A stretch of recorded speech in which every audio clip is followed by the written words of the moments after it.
All right, I think we'll get started. If you're grabbing food there in the back, that's just fine. And during the presentation, if you feel a need to grab a little snack or something, by all means, feel free to get up and do that. But just for introductions, my name is Jonathan Schertz, and I'm the Vice President of the Idaho Student Chapter of the Federalist Society here at the University of Idaho. One of the missions of the Federalist Society is to promote open discussion on issues regarding individualisms. And that's why we're gathered here together tonight, to discuss freedom of speech on college campuses and whether that right has been eroded in recent years or if the restrictions that exist are needed. Over the past few years, there have been a number of news stories and events from across the country that have put a spotlight on students' rights to express themselves regarding issues they consider important, such as racism, sexual assault, and many others.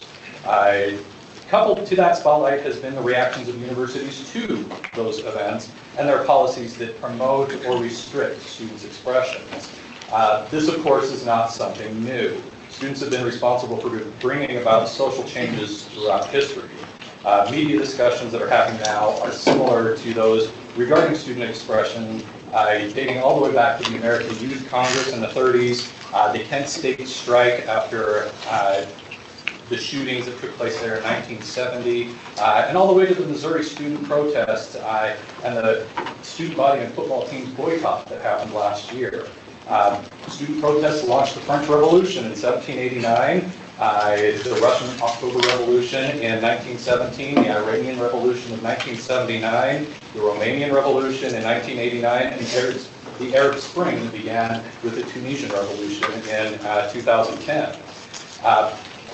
I think it's fair to say that students, they've affected enormous change and can wield enormous power as a group. So should universities be wary of that and seek to restrict it? Or should they do what they can to encourage and support it? Should students be kept safe from controversial ideas or uncomfortable subjects? Or should universities encourage students to respect different views by welcoming all, regardless of any potentially controversial subject matter? Tonight, we have the pleasure of having with us Mr. Joseph Cohn, the Legislative and Policy Director from the Foundation for Individual Rights and Education, Dean Allison Carr-Chellman of the College of Education here at the University of Idaho, and our very own President, Chuck Staben of the University of Idaho. Just for some quick introductions, and the order that we're going to go in is the order that I'll introduce them. So President Staben took office as the 18th president of the University of Idaho in 2014. He earned his doctoral degree in biochemistry at the University of California, Berkeley, and then was a faculty member in biology at the University of Kentucky, chair of the biology department, and associate vice president of research, and acting vice president of research. Okay. He served the University of South Dakota later as provost. He and his wife have 3 children, and his wife is a practicing physician. He enjoys the outdoors, especially biking, which I think is part of what may have brought him to the University of Idaho. Not really, but I do like to bike. So Dean Carr-Chellman, she's a former 3rd grade teacher, an instructional designer, author, educator, and a lot of what she's done is how to change and innovate schools to make education work better for kids. Before coming to the University of Idaho, she taught at Penn State in the College of Education, and has also taught online courses that have focused on helping practicing teachers learn how to improve their own instructional design practices and improve their own classrooms. She earned her PhD from Indiana, a master's in instructional design from Syracuse, and a BS in elementary education from Syracuse. She's originally from Ohio and attended the Ohio State University. I'm told that's how you refer to it. Before transferring to Syracuse. And she has a well-known TED Talk that I would recommend that you all watch on the topic of toys and educational gaming. It's really quite a fascinating talk if you ever have a chance or are interested in that. And finally, Mr. Cohn is a 2004 graduate of the University of Pennsylvania Law School, where he earned both his law degree and a master's in government administration. While an undergrad student, he was the founder of UNLV's ACLU chapter and has dedicated his career to the cause of civil liberties. He has been a staff attorney for the Court of Appeals of the Third Circuit and a clerk for the Philadelphia Court of Common Pleas, and has also been an adjunct professor at his law school alma mater, a legal director for the ACLU, and has been a staff attorney for the AIDS Law Project of Philadelphia. And so please join me in welcoming all three of these wonderful people.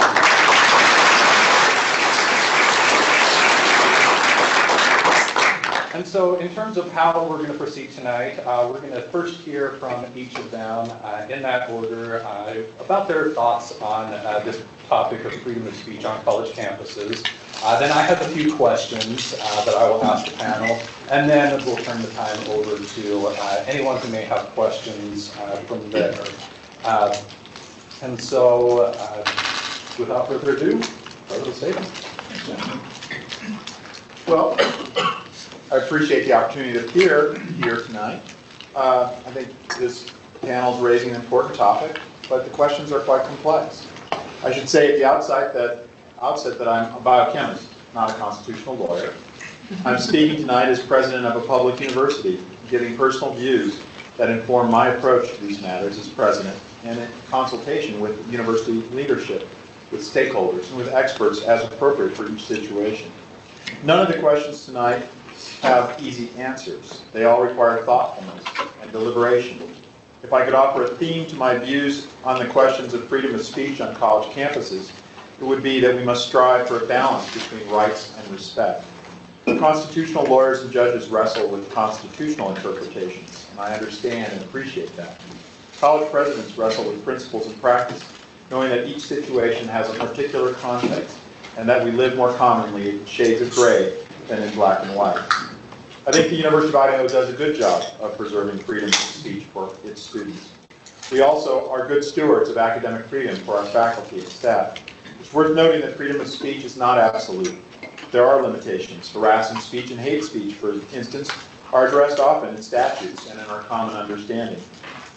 We have processes that are sometimes shaped by external directives here at the university, as with state law, state board policy, or they may be internally directed but also binding, such as with our student code of conduct. As president, I don't enforce these standards alone. We have community standards informed and policed by faculty, students, and staff. Overall, the University of Idaho is a place where students enjoy great freedom of speech, irrespective of their political orientation or any demographic factor. Students enjoy broad latitude on campus to come together as groups and to speak their minds, individually or collectively. Our student newspaper has autonomy and independence, and has, to my knowledge, never been censored nor directed by our administration. We hope it holds us accountable, though of course we don't mind the occasional positive headline or editorial, rare as it may be. This is a campus where students are encouraged to engage new ideas and find outlets for speech coming from that. That commitment helps make us a vibrant intellectual community. To address the second part of the topic, systemic racism, we are seeing across the nation college campuses that deal with that topic and struggle with it, and it seems to reflect our larger society's struggles. We're seeing recent shootings in places like North Carolina, similar to what we saw in Fulton, Missouri last year. And these point to at least a perception and perhaps a fact that there is systemic racism still in place in our civic and educational institutions. I understand that, see those real concerns, and hope to address them. At the University of Idaho last year, we did have a student group in the spring organize a rally in solidarity with some of the national trends, including the event specifically at the University of Missouri. Members of our administration went to that rally and met with students and were supportive. I was unable to attend that due to a conflicting obligation, so I wrote a letter to the students asking for a dialogue, and I've been able to meet with those students and learn about their views and concerns. In some cases, my administration has been able to dispel myths. In other cases, we've learned where we have work to do in fostering a stronger dialogue and addressing some legitimate challenges here at UI.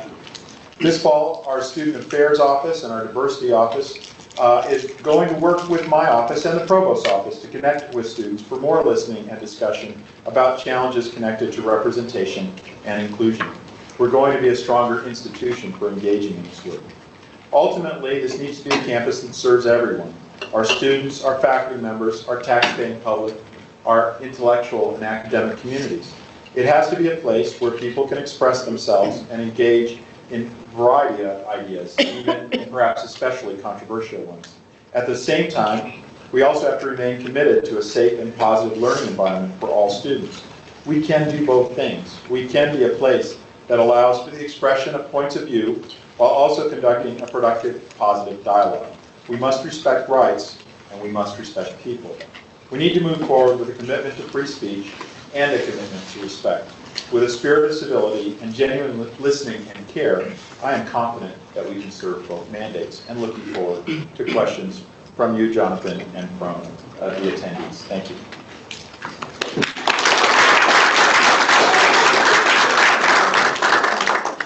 Wow. Okay, so I'm not sure I'm prepared for following my president here, and I'm relatively new here, so my comments are a bit more on the general reflections in higher education, not specific to the University of Idaho, because I'm still learning a lot about the University of Idaho, and also some reflections on education and the way that our high schools and even earlier our K-12 system is preparing us for the dialogues that we then ask to engage in at the university. So first, I agree completely with the things that President Staben has shared with us, and much of my commentary will be very similar. I believe, as he does, that the issue is very complex. I also see that this is the sort of thing that feeds 24-hour news channels, and that we tend to pick out the most outrageous examples of these that we can. And in reality, I think there are good arguments on both sides of this issue. I think that administrators need to take a measured stance, careful to take a nuanced and balanced approach to these issues. I don't think that administrators should force things into faculty classrooms. I think that we need to be very cautious about saying one must have trigger warnings or one should never have trigger warnings, as an example. So I think neither requiring nor forbidding these kinds of policies is likely to lead to where we need to go, because it is more complex and nuanced, and so making a sweeping policy, I think, might be difficult in general.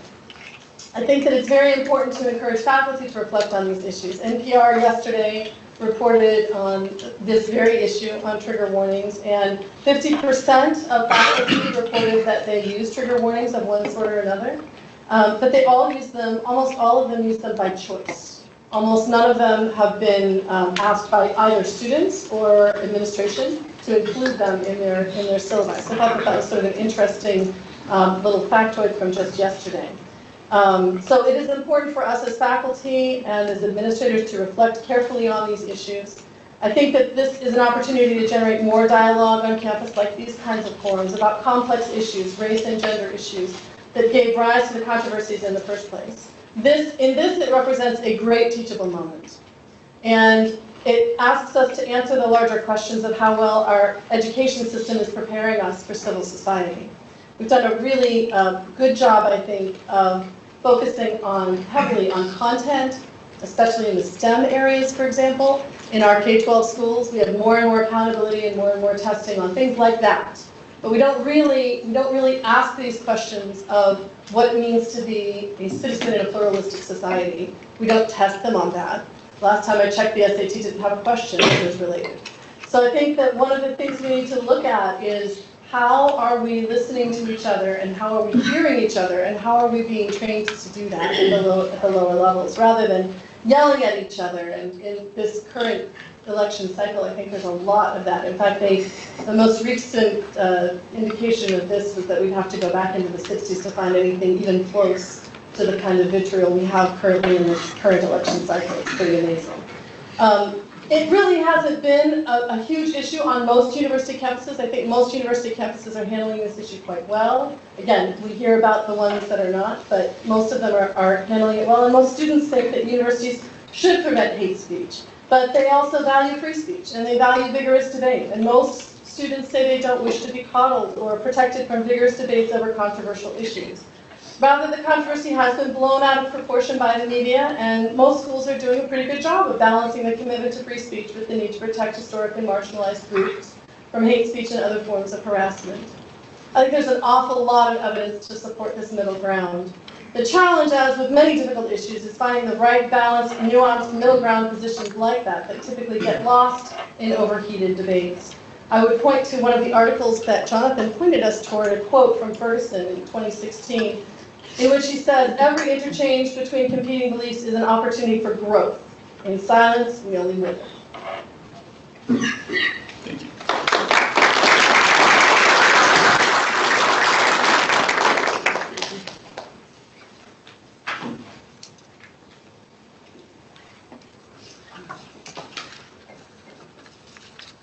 The white man is very clever.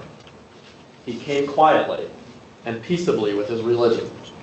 We were amused at his foolishness and allowed him to stay.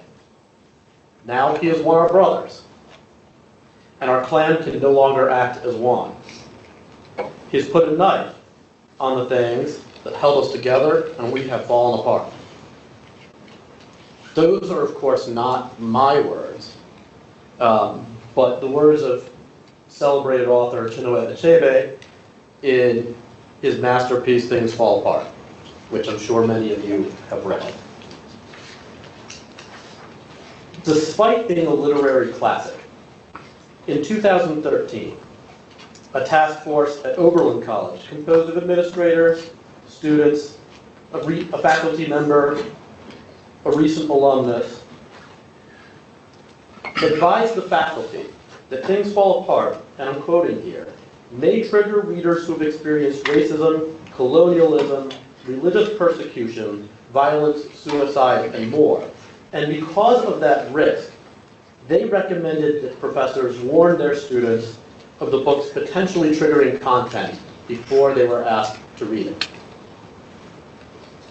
I start with Things Fall Apart because it is an example of one of the ways that trigger warnings are used. I think that most of us would say that it's uncontroversial and shouldn't be controversial if a faculty member says, tomorrow we're going to be talking about a difficult topic, so everyone be aware that we know that there are strong emotions on this topic or that topic. Contrast it with a warning specific to a piece of literature of how it may or may not make some individuals feel, where the science is really not there to say that it really is quite triggering, even to people who may have had problems with those areas, that they can't handle a literary discussion of issues that generally might give them pause in other contexts. And I agree with some of what we heard from the other speakers, that sometimes we lose ourselves in the conversations talking past each other when we lump all of it into one pile. Trigger warnings bad or trigger warnings good. And I agree also that there's a tremendous difference between faculty being required to issue them and choosing on their own when and how it will advance the dialogue in their own classrooms, which is a tremendously important distinction for the concept of academic freedom. But let me ask you guys this for a second. If you were told, before you were booking your vacation plans, Detroit's a very dangerous place. It could be very dangerous for you. Feel free to go there, but it might be really bad for you to go there. How many people might choose not to go and explore those things? And that's what you're talking about kind of analogously to when you're talking about labeling certain pieces of literature. And it isn't just Things Fall Apart. The Great Gatsby was singled out at Rutgers University in my home state of New Jersey for a demand for trigger warnings because of suicide and because it was misogynist. Ovid, David was Metamorphosis, was singled out at Columbia University for demands of trigger warnings because of sexuality. So we are seeing it in all different contexts that should give us some amount of pause. And then I do want to add that there are at least 5 universities that have told their faculty that they expect them to give trigger warnings if any of the topics revolve around sexuality, race, or any other potentially difficult protected class. So we have seen that in the country, and this is a word that no one even knew 5 years ago. So we're at the very tip of the iceberg, and we are starting to see some real instances of problems with that. But yeah, it is much rarer for faculty to be required to issue them. But it is part of a growing trend about how we deal with difficult topics. And I think that everyone who's paying attention would say that we are at a real crossroads in this country in how we deal with a lot of issues, from gender to race relations, and that we're not going to be able to resolve those issues without difficult conversations with people who feel very profoundly different from us. And there isn't a way to just jam through policy solutions for either side of any of these issues without some amount of dialogue along the way. And that brings me to another concept where I think we sometimes throw everything in one barrel when it really is much broader and much more diverse, and that's the topic of safe spaces. So, safe spaces are not all created equal, in that sometimes when people are talking about safe spaces, they're talking about the LGBT center where if you want to go and be around people who are supportive of you and your identity, you have a place where you can go. Or your religious, your Hillel or your Christian, or your Black Law Student Association or what have you. But other times, there are demands that the entire university must be free of any indication that there are people of disagreements on these issues. And if someone expresses something that is controversial on one of these things, the knowledge that someone has views that we find repugnant makes me feel unsafe. And Mr. Administrator, Mrs. Administrator, please shut that down. Make sure that person doesn't say the offending thing again, or they're removed from campus. Those demands are not rare. So on that point, I do not agree with the assessment that we are generally getting it right in this country, because every day I have dozens of complaints about that fact pattern coming in from universities across the country. Dozens. And let me give you a few very real, examples to illustrate it. And I know that some will say hyperbole is one or two, but I can go on and give you examples for as long as you all are willing to stay here with me tonight to illustrate that it's not just one or two. So Brown University invited Ray Kelly, the police commissioner in New York, to come and give a speech. And he obviously is overseeing a police department that has engaged in a lot of controversial practices. And there may be very, very strong legitimate criticisms of how he has led that police department. But the response was to demand, one, that he shouldn't have been invited, and two, to try to get them to rescind the invitation to him to speak. And then three, when that didn't work, the university themselves set up what they called a safe room, and which included video running of puppies frolicking on loop, cookies baked, and coloring books with classical music playing. I'm not making this up. Those are the actual details of what they thought, that if you are concerned that there's racial profiling in New York City, you must have a space that you can go where you can color coloring books. And he ended up not being able to give his speech at all, which I think is a terrible shame, particularly to the students who had serious criticisms of him, to get a chance to give him hard questions and hear their experiences face to face. That didn't get a chance to happen because he was non-platformed. Yale University, the famous video, where there's actually hours of video of students screaming and yelling at what they call them masters of the dormitory housing. It's really a faculty member who's there in each building to make sure that students' needs are met. What was that controversy about? The master's wife, who was also a faculty member on campus, they sent a campus-wide email saying that if you see someone wearing an offensive Halloween costume, you should report to the university so that student can be punished. And this master said, although I don't doubt that there are a lot of people that will wear offensive Halloween costumes, do we need to ask the government to punish people on our behalf, or the powers that be? Are we not capable of telling each other, that was messed up, this is harmful here, and starting a dialogue? We don't really need to always go to the powers that be to say what it is we can and cannot wear, and to solve our problems for us. And that was what sparked the controversy of hours of people screaming and yelling at Mr. Christakis, her husband, that he didn't understand that he was there to make them feel safe all of the time on campus. And while, of course, you have to be safe in your own room, The idea that the entire campus may never have someone express an idea that you disagree with is different. The public spaces are not supposed to be there for you to never be hearing opposing views. They're supposed to be there for all of the ideas that count as protected speech. The test is it protected speech or not protected speech in the public square? Period. That's the end of the analysis. And the analysis changes depending on what kind of way you can lose protection. Because President Staben is correct. Not everything is protected. Actual harassment, not protected. Inciting people to violence, not protected. Defamation, not protected. But one thing that is protected, hate speech. Period. First of all, the courts have not defined things categorically as hate speech. But every type of speech issue that has come where it's been, how mean can you talk about a group of people? Over and over and over and over and over again, the Supreme Court has said that that is protected. From burning crosses in public spaces, as was the issue at RAV versus St. Paul, to burning the American flag, because that deeply disturbs people the way Colin Kaepernick, who isn't standing for the national anthem, is deeply upsetting to a number of people in the country who think that it's a hateful statement to make about America. Well, it doesn't matter, because those people don't get to decide what Colin Kaepernick gets to say.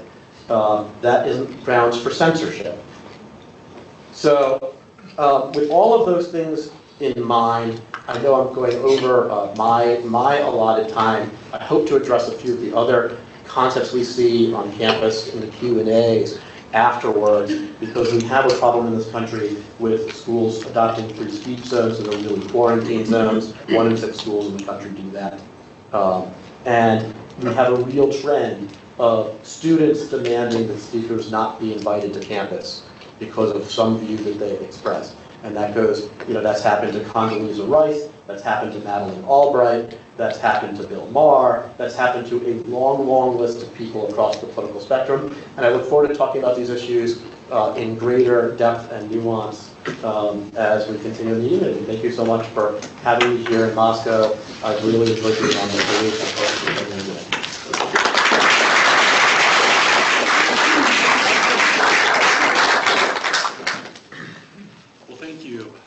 So I do have a few questions, and I'm going to start with a question for President Staben.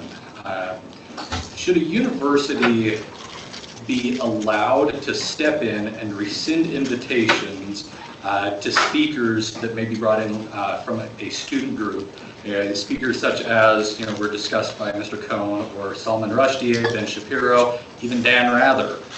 Should a university be allowed to step in over a student group's invitation to a speaker like that? So again, I think you're anticipating a yes or no answer, and that I don't think is appropriate.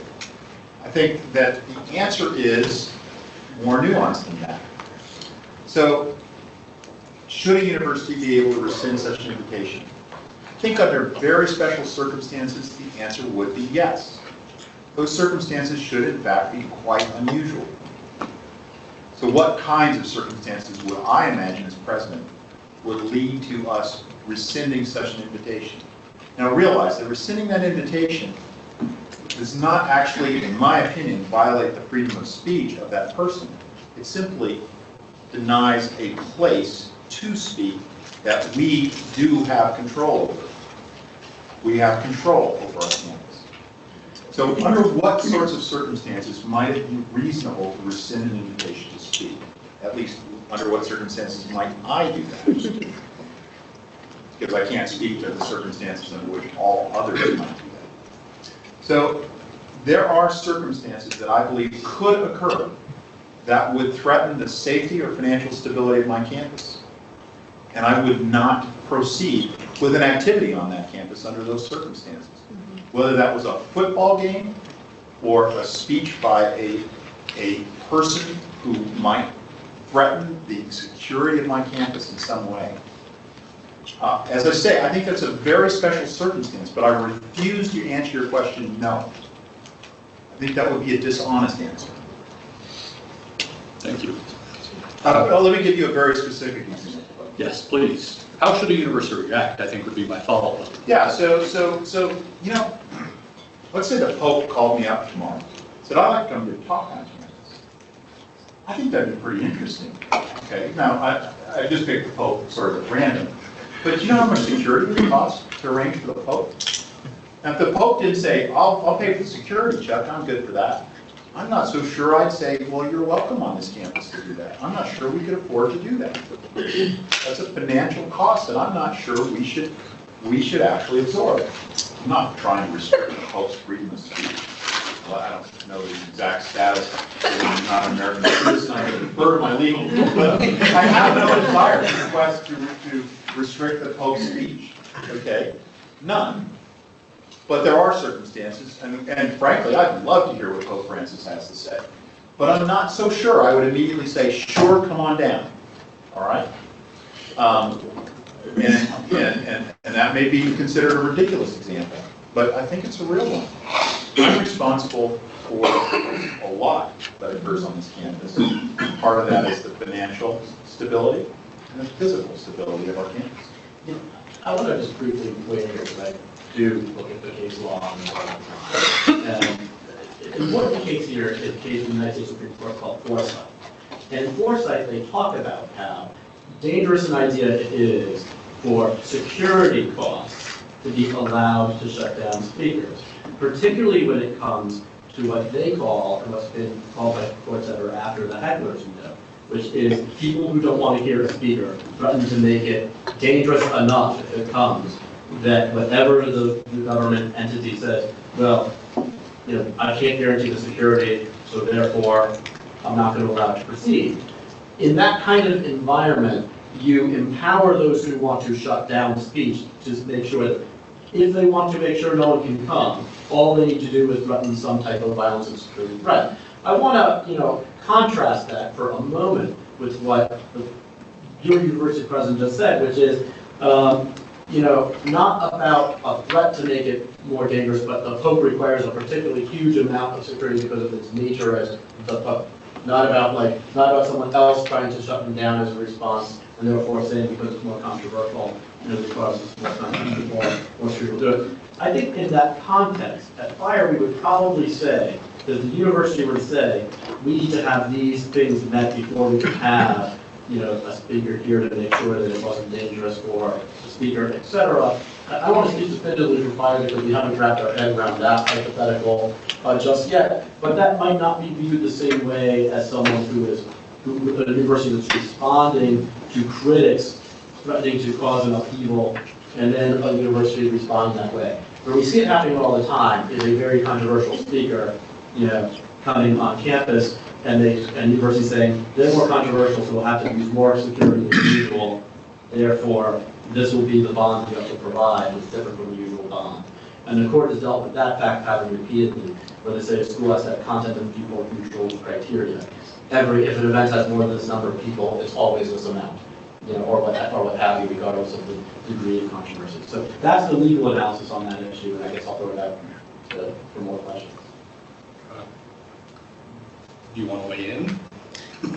I would mostly weigh in on the side of saying, that it's a depends kind of question. It's not a yes or no question. I would tend to agree that if something is going to be extremely costly, if something is going to be, I think, unsafe for our students, that would be of grave concern. So I would definitely agree with where President Staben is. I understand the nuanced nature of saying, well, then we can eliminate anybody by just finding some people who will say that this is going to be dangerous, and so then that'll eliminate them as a possible speaker. And I understand what you're saying there, but I think that doesn't eliminate the problem of if you have an under-resourced place, wherever it is, whether it's a university or a school or what have you, these places tend not to have lots and lots of money to take care of extra papal level security. I do want to add one thing though. We have not seen in F.I.R.E.'s 16-year history a single case of a university saying that they couldn't provide security for the Pope or anyone with that help. 100%. I mean 100%. He's never called. Right. 100% of the visitations that we have seen, without exception, have been of the other ilk.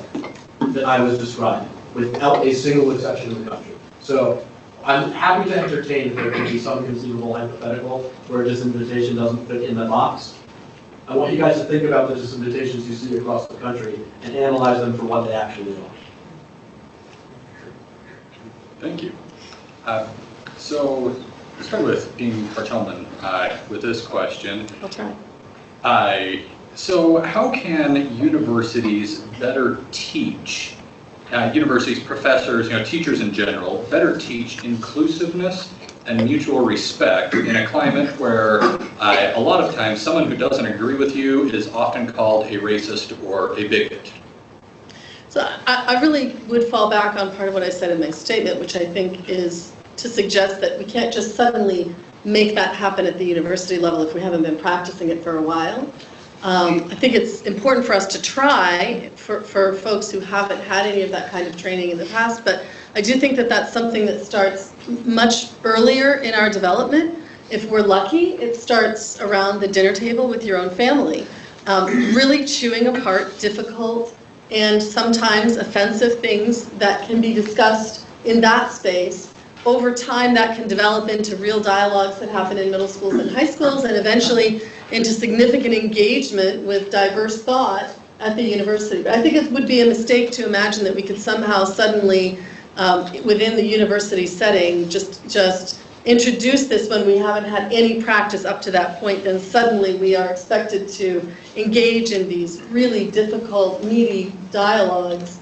So I don't think that there's a single answer, but I would back it up and I would say that we need to start earlier and we need to do it often.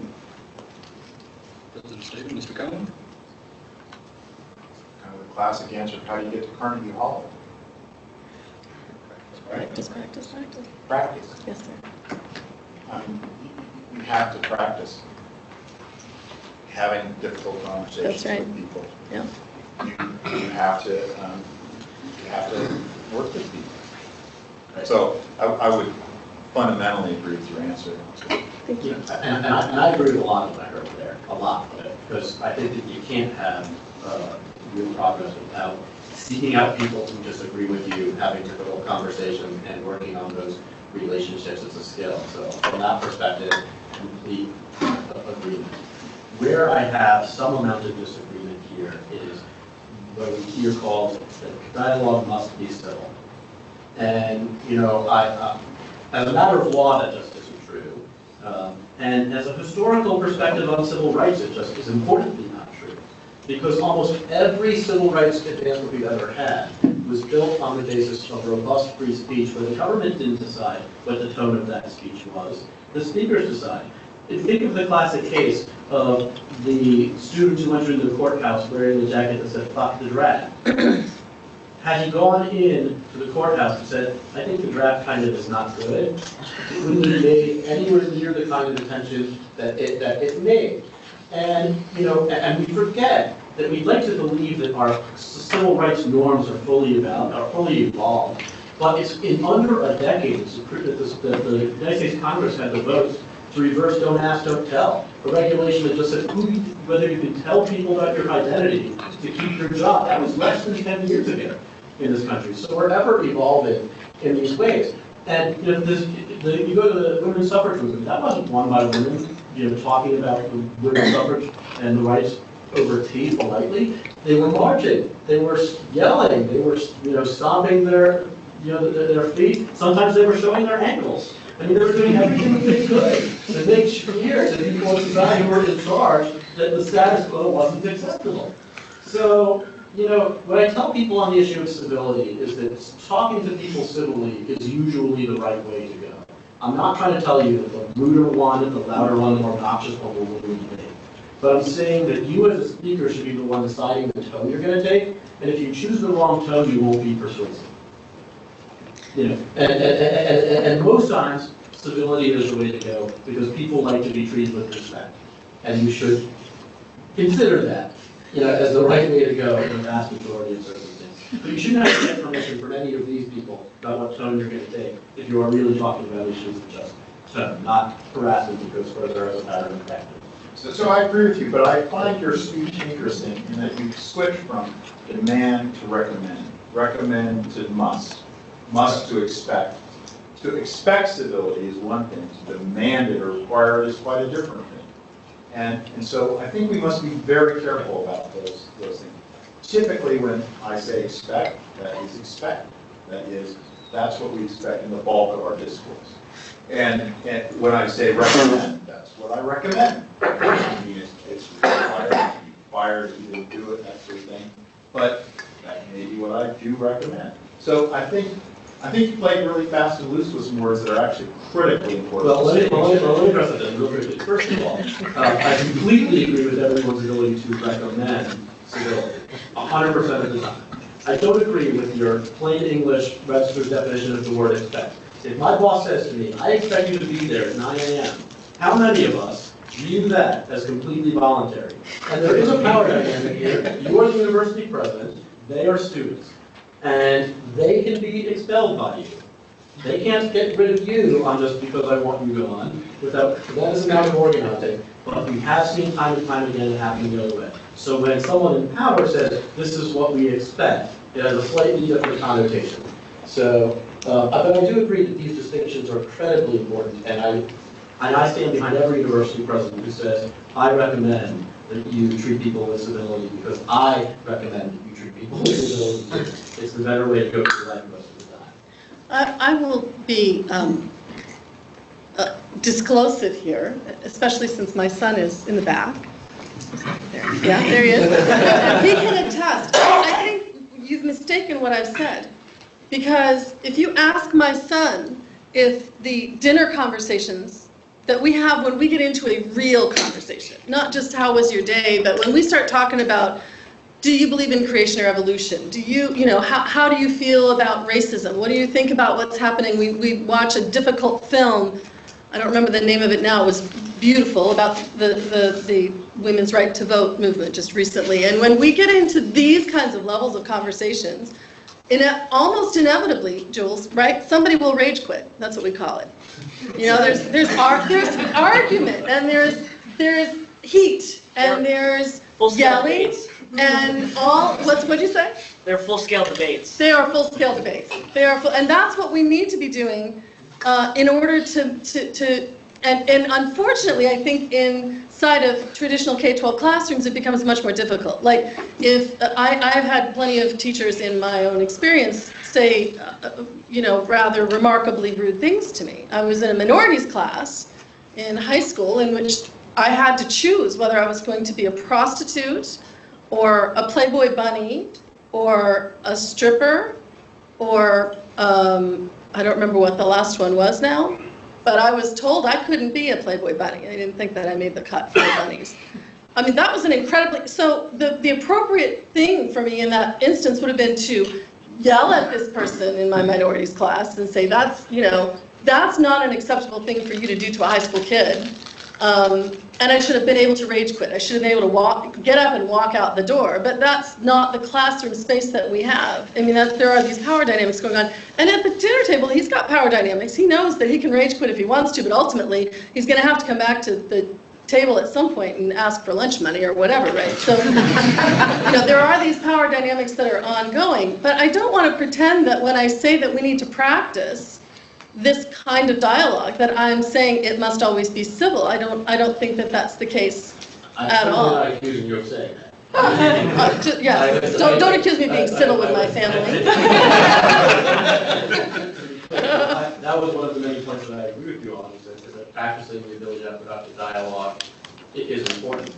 But it's also important, I think, this conversation really highlighted some differences in attitudes in terms of whether or not the way you talk can be regulated.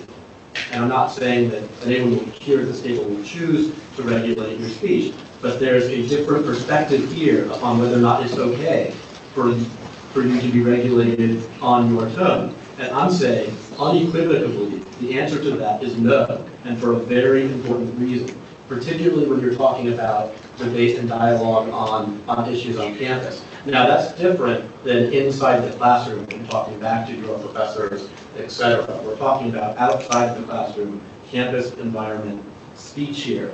to which your ability to decide how you are going to communicate will determine who you are as a person and how effective you are.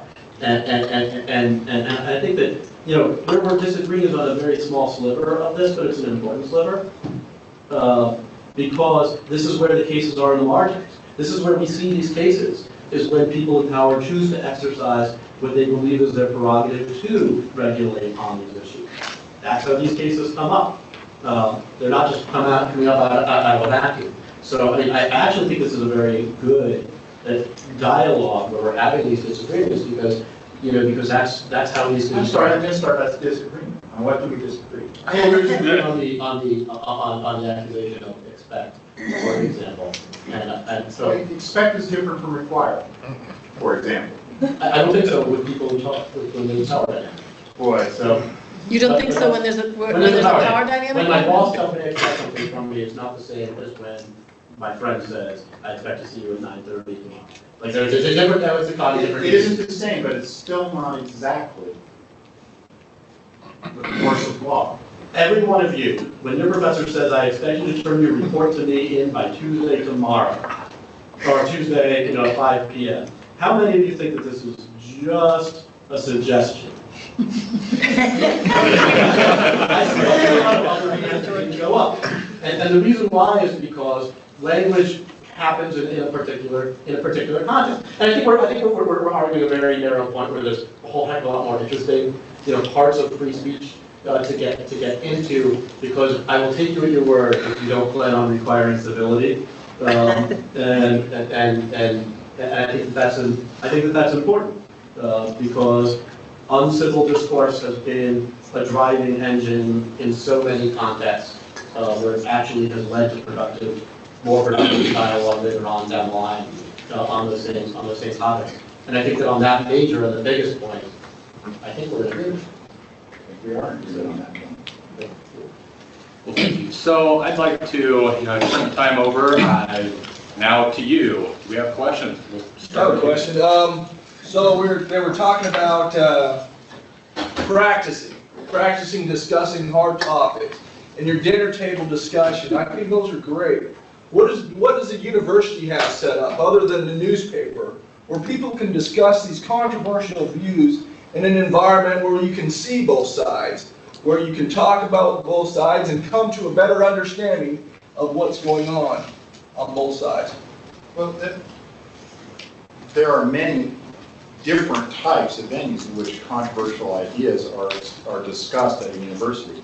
Fundamentally, I bet they're discussed, for example, in this classroom quite frequently, in the context of courses that you're taking. And I don't mean simply law students, but students across the university are often discussing controversial topics in their classrooms. They're discussing them we do have public talks on our campus that do address controversial topics of certain sorts. And, you know, that's a part of the academic life of the university. I can't give you an exhaustive list, but certainly our Boris Symposium has upon occasion taken on controversial topics in, say, international relations, its general subject. We do have discussions. You know, we have our diversity officer sitting right back there. She has certainly helped us have places where people can have challenging, important conversations, various activities. So there's quite a few places. In fact, I think this is a good place. The university generally is a place where there's a lot of productive discussion of that sort. So there is good practice. I bet if you ask most people who have graduated from college where those dialogues happen, many of them would say the dorm room at 1 a.m. The dorm room at 1 a.m. is a place. I took your question more where the university sort of literally that was the sponsoring question. that. Yeah, that was the question. But I'm sure the dorm room, there's probably been conversations in any kind of social events of various sorts. You know, I just say take advantage of what you have here to schedule and organize events, you know, that bring to light issues that you care about. You know, there are people who spend a lot of hard work organizing for tonight's to happen, and hopefully, today is an example of a conversation. And I think to the best of my knowledge, there's nothing preventing you from setting up a dialogue on those lines. And it might bring out the best of the community, it might bring out the ugliest of the community, but even that is all helpful in figuring out who we are and what steps need to be taken and the work that needs to be done to make the university and society a better place. So, so go out there and organize. I wonder if I can do you feel there are insufficient opportunities? Well, it's good to talk about international trade and stuff, but I think it'd be good to see, let's talk about this upcoming election that's polarized the nation.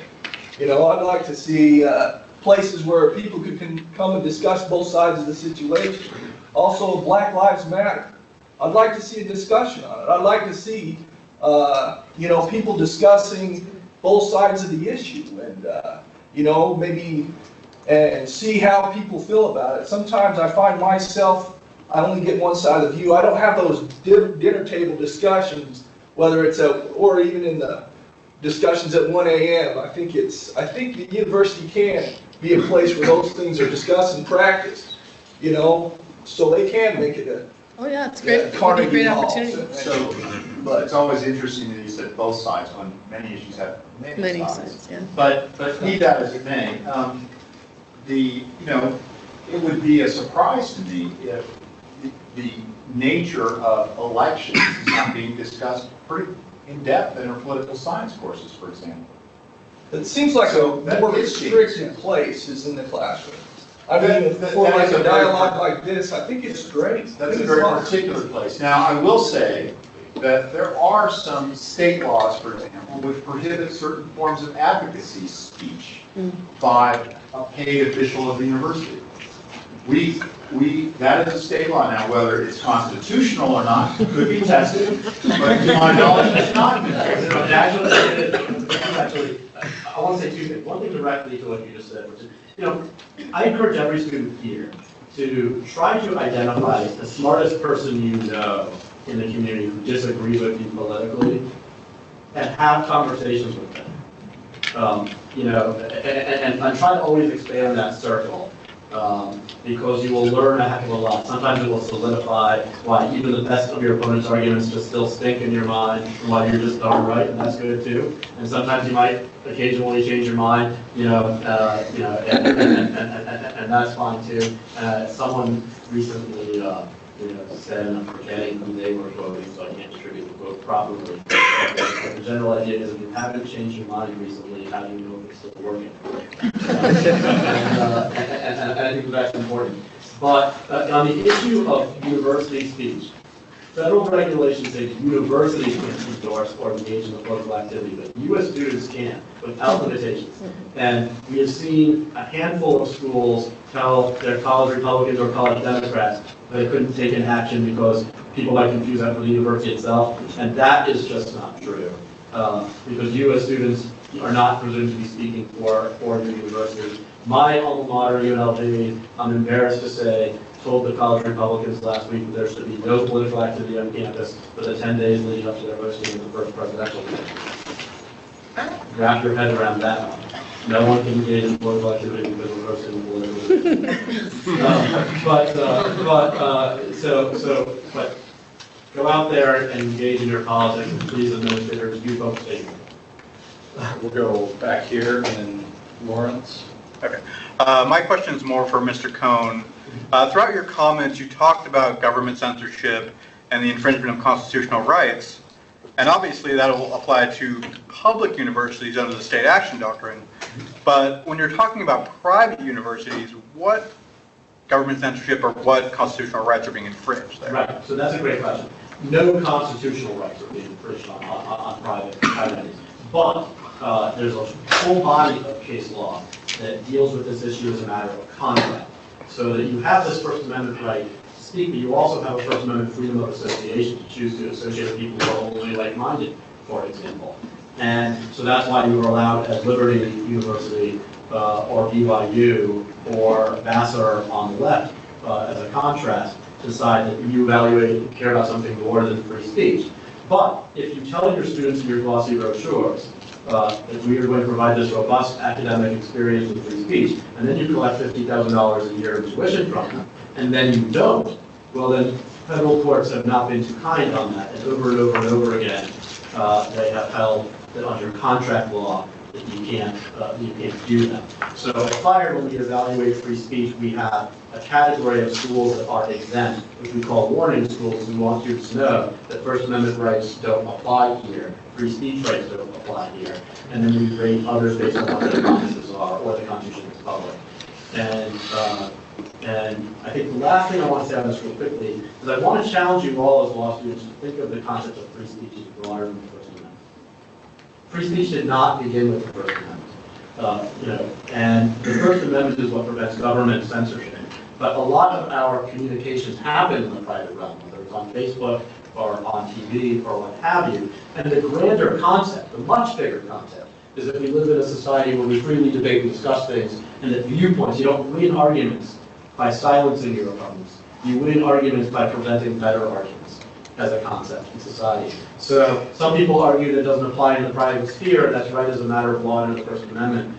But you should always be thinking as a citizen about how we are as a society if we yield so many different areas where we just give in to censorship. And we should be thinking about whether that's healthy. Anyway. I guess this question is primarily for President Staben, but start with a little background real quick. You may recall 2010, we had a student, Alex Rosen, who was brought up on disciplinary charges by the university for 2 incidents. Right, okay. 2 incidents of speech that the university initially alleged was offensive, harassment, and discriminatory. And specifically what he had said was illegal immigration destroyed my home state of California. And then in a separate incident, he said liberalism is destroying America, right? And he was actually brought up on disciplinary charges by the university for violating the student code of conduct. The university subsequently backed away from that, and there were some other issues that he was, in fact, disciplined for. Given that there's not a substantial change in the student code of conduct, specifically in Article 2's prescribed conduct section, and then we still have things like in the Administrative Policy Manual, Section 30.12 governs our network use and prohibits any offensive speech. What steps have you taken as a university president to ensure that we don't have a repeat of that kind of incident where a student is singled out and then this university subsequently backs away, but leaves the quelling effect on speech that initial disciplinary proceeding had? Well, I'm unfamiliar with that case, and it occurred before I came. I haven't encountered it. I'm certainly loath to comment upon that case. The APM 30.12, I think, has been changed or is in the process of being changed because we recognize that restriction was inappropriate. So I guess that is a specific step that I've taken with respect to that issue. The other part of your question is again, seems very hypothetical. What steps have I taken to avoid quelling, I think you called it? Yeah. Of this? I mean, we try to use the student code of conduct in a very specific way and to prohibit behaviors, essentially, or try to prohibit behaviors that really are injurious to our community of students. And so that specificity is probably the most important aspect of it. So I really can't speak to that, I don't think. The student code of conduct, by the way, has substantially changed since 2010. Although I don't believe that the section that you cited has been part of that change. And the only thing I want to add here is that we rate school over their policies, and we have to stick that. And that's why we got to rate that. Those are the 2 policies that we have rated poorly on this campus. And I'll extend an invitation now. We're always willing to work with general counsels and universities to find language that doesn't, in our view, violate the Constitution in the ways that you highlighted.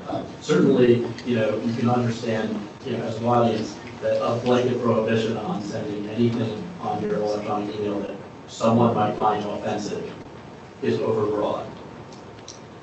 That might be vague, that you might not be able to figure out in advance whether or not you can be punished for what's it. And that's really the primary test that the Supreme Court looks at when they're evaluating these kind of things, whether vagueness or regrets. And that's a slam dunk.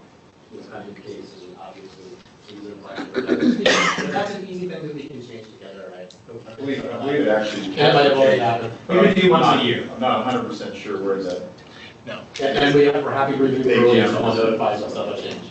And I just want to. And I forget what in the student code of conduct was in the actual code of conduct was problematic, perhaps in the use of it. Right, and that's. What I can tell you And that's really the thrust of the question is, what safeguards do we have to ensure that the code of conduct isn't really used as a cudgel to stifle speech that somebody might not approve of? And in fairness to the university, we've had one incident in the last 7 years and nothing really before that. So it's kind of an aberrant incident, but what safeguards do we have in place to ensure that it I doesn't think I spoke to this in my opening remarks to some extent, which is that we do rely, when we make judgments in student code of conduct, upon the opinions of experts, and that includes general counsel.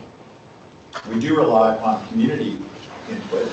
The code of conduct, usually the first steps in the code of conduct are taken by the dean of students, usually not, again, without some consultation on his part with respect to the question at hand. But usually there are, of course, a number of steps of what I would call appeal. I don't mean to invoke a judicial process per se there, but appeal, and those usually include students, faculty, staff in those appeals. So there are a number of safeguards actually there, I believe, that are pretty strong. Thank you. Yeah, this is for any of you guys. In the events where students create like an unsafe environment to shut down some controversial guy coming in and talking, do you think that those groups of students should be held liable or responsible in any kind of disciplinary actions taken against those students? I want to tread lightly here because we want students to engage in stuff, in protest over views that they don't like, and be able to really feel like there's speakers on the campus who might control what they have to say, and we want them to be able to, to powerfully speak back too.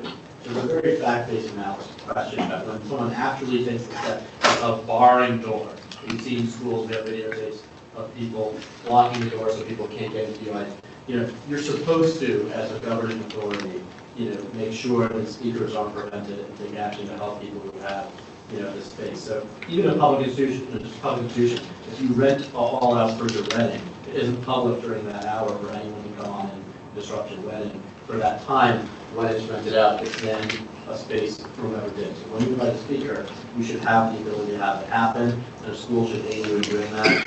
And I think in some very narrow instances when the behavior is tackling particularly egregious, the discipline may be in order, but I also want when it happens for the discipline to be put in context and not be overblown. We always want the punishment to fit the crime and to not have someone expelled for overstepping your understanding.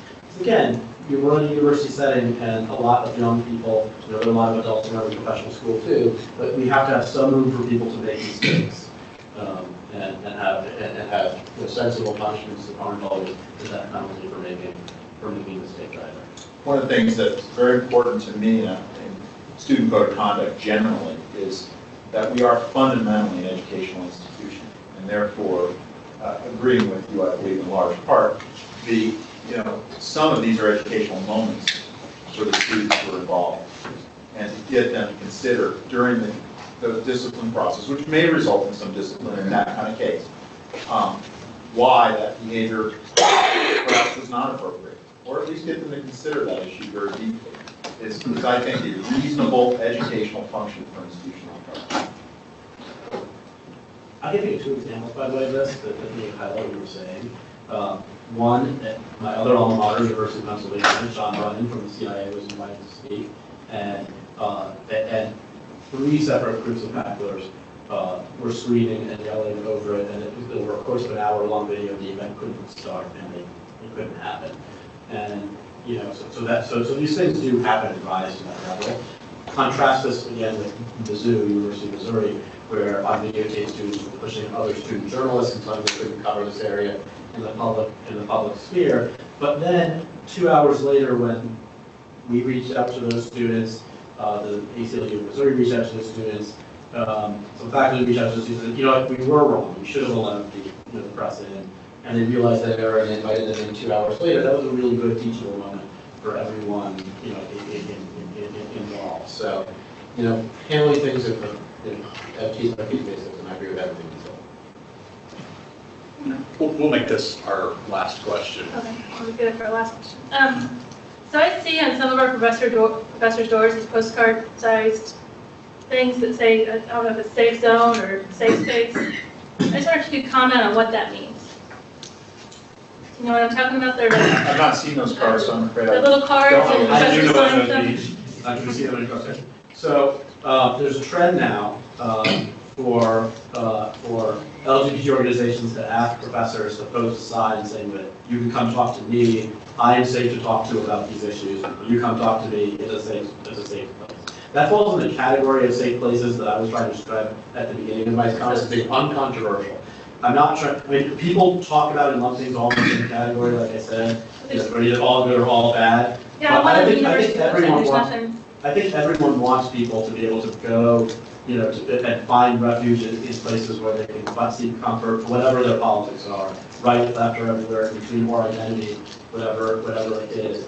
The controversy is when it's the public space, the open space, where one side asserts that only my side is allowed there. And if you're saying something that makes me uncomfortable, I'm supposed to be protected here. I'm supposed to be comfortable on this campus, so you must either be silenced or punished.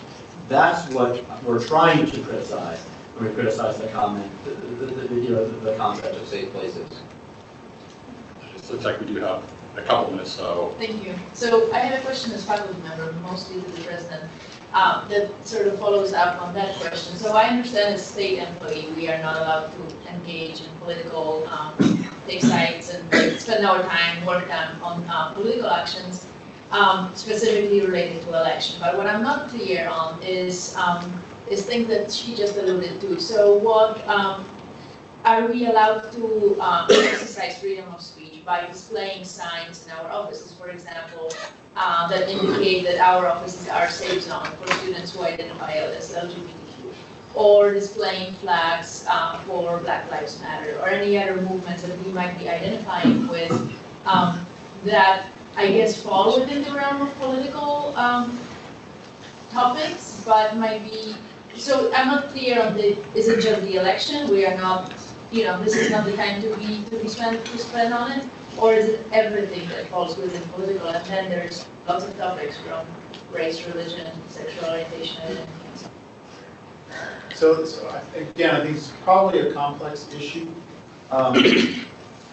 You know, your office is a funny place in some respects. It's not exactly your space. It is university space. It's been assigned to you. There are rights and expectations you should have as a faculty member, privacy and academic freedom and some things like that that clearly apply to space. Generally, some of the things you specifically mentioned, I cannot imagine we as the university would, in any sense, try to prohibit. So no, I don't think so. That there, I'm a little uncertain where exactly that line falls. You know, if you put up your "I'm for Hillary" sticker, I'm not sure exactly where that falls. We don't have a lot of instances of that occurring, and I might accept some advice from my friend here to the left, to my left on that story. But haven't seen it a lot. So no, I certainly can't imagine safe space being anything that we would object to in any way. The Black Lives Matter Again, I don't see that at all. The Hillary sticker, I'm getting a little uncomfortable, and I'm on uncertain ground. So, okay, so you know me now for an hour and know the brevity isn't my thing.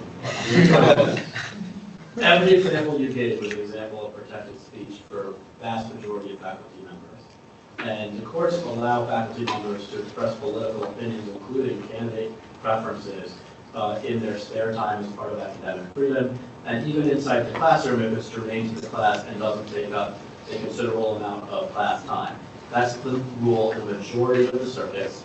And Idaho, ninth circuit or? Ninth. Okay. Ninth. Yeah. I was gonna say, you probably I had to remind myself that correctly. And it is the majority rule here in the Ninth Circuit, a case called Demers, which provide broader academic freedom than than 2/3 of the rest of the country. So the distinction is not actually what kind of political speech, but the distinctions, the two relevant distinctions are in classroom speech and not in classroom speech. You're a math professor and you talk for 20 minutes about why you want Hillary. At some point they're paying you to teach math, and your students have a right to expect to have you teach math. If you say in one sentence, I prefer Hillary, I prefer Trump, before then you go on, and they try to take disciplinary action against you, you haven't really disrupted a tremendous amount of class time, and you're still protected. The other relevant distinction is who you are on the faculty. If you're the dean or you're in the administration, the line is that the school cannot be taking political action as an entity. And the higher up you get on the chain of command as a dean, where you are having administrative functions and representing the university, even then I think you still have to look at the context of where and when the speech occurs, so not as a bright line, no deans ever express a political opinion on anything, but you're in a much shakier ground the higher up on the chain of command that you are. So wear your sticker, support the causes that you believe in, in your university, office space and in your free time, and may the world be more brighter, diverse, more accurate. Thank you. President Staben, any final comments that you'd like to make? No, I'm glad I was invited. It's fun. I would encourage that there's another great event on campus this evening, the Take Back the Night event. I believe that's at 7:30 over at the Ag Building. I hope some of you will participate in that as well, and participate in lots of events on campus. I would say only that I'm more disappointed that there isn't more participation on our campus in a variety of events. I'm not one who wants to limit participation, but encourage it, and it's always interesting. I would also say, by the way, that I'm amazed that you think that when the president says, I expect something, that it happens. So that was something that's something that I learned this evening, but it's kind of interesting. But yes, it's been a pleasure. Thank you. Well, I would like to, thank our panelists, for their time. Don't they get equal opportunity on closing No, because remarks? you're the president. Oh. Well, Mr. Cohn. I just want to put in, I didn't say you couldn't say